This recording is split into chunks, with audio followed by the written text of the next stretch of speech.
مفتی صاحب مشہور ہونے کے بعد آپ اپنوں سے دور اور غیروں کے قریب ہو گئے ہیں. کبھی کبھار اپنے پرانے نمازیوں سے مل لیا کریں, کوئی جان کو خطرہ نہیں ہوگا. یہ بالکل غلط الزام ہے.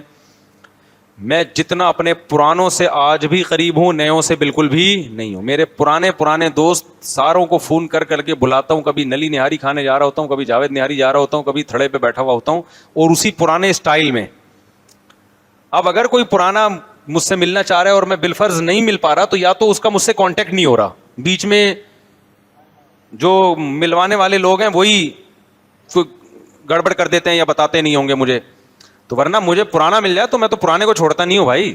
پرانوں کو تو میں ابھی اناؤنسمنٹ کر رہا ہوں کہ جتنے میرے اسکول کے اور پرانے لوگ ہیں وہ ابھی یہ دیکھو ہمارے پرانے ہیں نا, یہ زاہد بھائی, ان کو میں نے سب سے زیادہ آج ٹائم دیا ہے. کیوں؟ ہمارے بچپن کے ہیں دوست, یہ میرے والد صاحب سے بڑی ان کی سلام دعا تھی.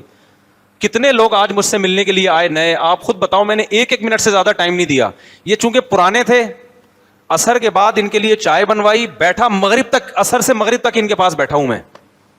حالانکہ میری ان سے کوئی مفاد نہیں ہے, صرف اس لیے کہ کیا ہیں پرانے. ہمارے والد صاحب کی بھی سلام دعا تھی, ان سے بچپن ہمارا ساتھ گزرا ہے. تو پرانا آ گیا تو پرانے کو ہم نہیں چھوڑتے بھائی, سمجھتا نہیں ہے نا بات کو. باقی کوئی اگر پرانے کو لفٹ نہیں کرا تو کسی غلط فہمی سے ہوگا, وہ جان کر ایسا نہیں ہوتا. بعض دفعہ اتنا پرانا ہوتا ہے کہ پہچان میں ہی نہیں آ رہا ہوتا نا. پرانا ہونے کی بھی تو ایک لمٹ ہوتی ہے نا. اتنا پرانا بندہ آ جائے, اس کے زمانے کی ٹرینیں بند ہو گئی ہوں, اس کے زمانے کی کرنسی ختم ہو گئی ہو, تو وہ میں اتنا پرانا تھوڑی ہوں کہ ایسے لوگ آدمی کو پہچانوں گا بھائی. سمجھ میں آ رہی ہے بات؟ بعض دفعہ اتنا پرانا آ جاتا ہے کہ وہ پھر ہمیں نہیں پہچان میں نہیں آتا. میرے والد صاحب مجھ پر بہت غصہ کرتے ہیں, چھوٹی چھوٹی باتوں پر مجھ سے. میں تو اپنے پرانے ٹیچروں کو تلاش کر کے ملتا ہوں بھائی.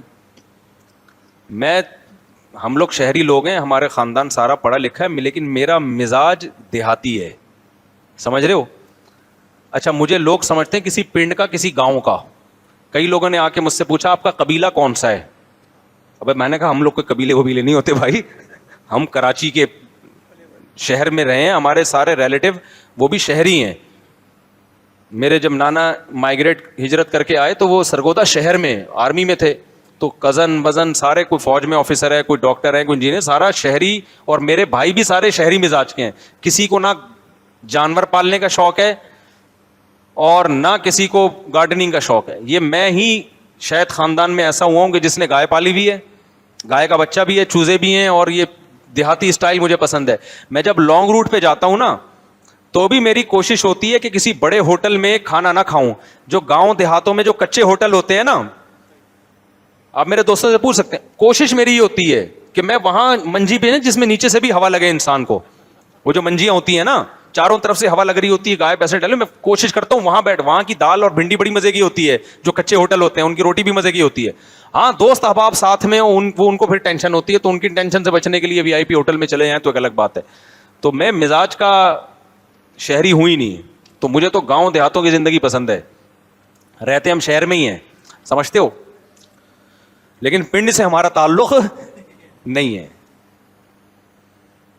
اور یہ میرے بچپن سے میرا مزاج ہے, جس سے میرے والد صاحب بہت پریشان تھے مجھ سے, کیونکہ ہمارے والد صاحب تو ٹھیٹھ شہری تھے, نیوی میں تھے.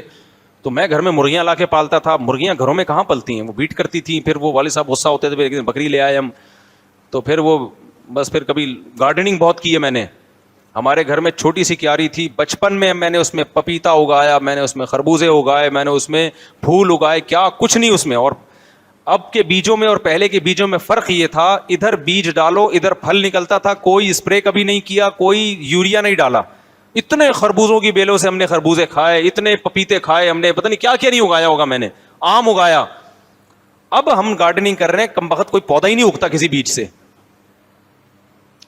100 بیج ڈالو گے تو ایک اگے گا, اس میں بھی جب تک روزانہ اسپرے نہ کرو. یہ بیجوں کا بیڑا غرق کر دیا ہے, یہ جو ہمیں باہر سے امپورٹ ہو رہے ہیں نا بیج, یہ بیج ہی پتہ نہیں کس قسم کے بیج پیدا ہو گئے ہیں. تو میں نے اتنی گارڈننگ کی کوشش کی, ہو ہی نہیں رہی. تو پھر مجھے یہ ہماری لونڈے لپاڑے جو ہے نا, یہ بانجے انہوں نے بتایا کہ بھائی یہ اب نہیں ہوتا, یہ اسپرے بھی چاہیے اور یہ بھی چاہیے اور یہ بھی چاہیے. یہ پودوں کو بھی عادت ڈال دی ہے, سمجھ رہے ہو کہ نہیں سمجھ, پودوں کو خراب کر دیا یار ویکسینیشن کر کے.